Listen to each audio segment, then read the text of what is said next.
దేశంలో ఎంతో ఘనంగా జరుపుకునే పండుగ దసరా. దేశవ్యాప్తంగా దసరా వేడుకలు అంగరంగ వైభవంగా జరుగుతున్నాయి. అయితే కొన్ని ప్రాంతాల్లో జరిగే వేడుకలకు స్పెషల్ క్రేజ్ ఉంటుంది. ఒక్కో ప్రాంతంలో ఒక్కో నేపథ్యం ఉంటుంది. అలాంటి వాటిలో కాకతీయ వారసులు జరుపుకునే ఛత్తీస్గఢ్ బస్తర దసరా ఒకటి. ఈ వేడుకలు చూసేందుకు ఎక్కడెక్కడి నుంచో టూరిస్టులు, భక్తులు వస్తుంటారు. కాకతీయ రాజవంశీకులు 10 రోజుల పాటు జరిపే ఈ ఉత్సవాలను చూడటానికి 2 కళ్ళు చాలవు. బస్తర్ రాజవంశం ఈ దసరాను ప్రారంభించిందని చెబుతారు. రాజా పురుషోత్తం దేవ్ 15వ శతాబ్దంలో దసరా ఉత్సవాలు ప్రారంభించారు. అయితే ఇవి దేశంలోని ఇతర ప్రాంతాల్లో జరిగే దసరా పండుగలా ఉండవు. ఛత్తీస్గఢ్లోని వివిధ తెగల ప్రజలు సంప్రదాయ దుస్తులు ధరించి డాన్సులు చేస్తారు. ఇక భారీ రథాన్ని అందంగా అలంకరించి దేవతలను ఊరేగిస్తారు. డ్రమ్ములు వాయిస్తూ వీధుల్లో తమ ప్రదర్శనలు చేస్తారు. దాదాపు 400 మంది ఈ రథాన్ని లాగుతారు. మొత్తం 75 రోజుల పాటు జరిగే ఈ వేడుకల్లో చివరి 10 రోజులు అత్యంత అద్భుతమైనవి. ముందుగా ఒకరోజు ఒక చిన్న పాపను రాజవంశ దేవత దంతేశ్వరి దేవి ఆవహిస్తుంది. ఆమె ఒక చెక్క ఖడ్గాన్ని పట్టుకొని ఒక వీరుడి భంగిమలో నిలబడుతుంది. అప్పుడు రాజు ఆమె అనుమతి తీసుకొని ప్రముఖులందరూ చూస్తుండగా తన రాజ్యాన్ని దివాన్ చేతిలో పెడతారు.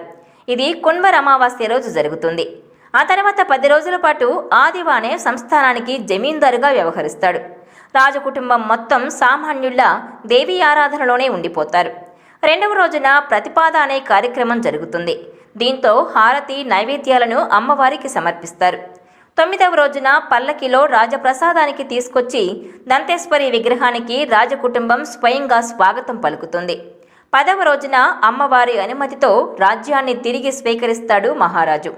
అదే రోజు దర్బార్ ఏర్పాటు చేసి ప్రజల నుంచి వినతులు స్వీకరిస్తాడు. ఆ రోజే దసరా పండుగ. అంతటితో దసరా వేడుకలు పూర్తవుతాయి. దీనికి ముందు దంతేశ్వరి దేవి కొలువై ఉండే జగదల్పూర్ ఆలయం వద్ద రాజకుటుంబం, బస్తర్ ప్రజలు కలిసి పూజలు జరుపుతారు. అప్పుడు జరిగే ఉత్సవాన్ని చూడటానికి 2 కళ్ళు సరిపోవు. ఇప్పటికీ అదే ఆచారాన్ని కొనసాగిస్తున్నారు బస్తర్ రాజకుటుంబ వారసులు. బస్తర్ రాజకుటుంబం తమను తాము కాకతీయ వారసులుగా చెప్పుకుంటారు. 1323లో ఢిల్లీ సుల్తాన్ల చేతిలో ఓడిపోయిన కాకతీయ ప్రతాపరుద్ర చక్రవర్తిని వారు ఢిల్లీకి తీసుకుపోతున్న సమయంలో తప్పించుకుపోయిన ఆయన తమ్ముడు అన్నమదేవుడు బస్తర్ వెళ్లిపోయి అక్కడ స్థాపించిన రాజ్యమే తమదని చెబుతుంటారు బస్తర్ రాజ కుటుంబీకులు.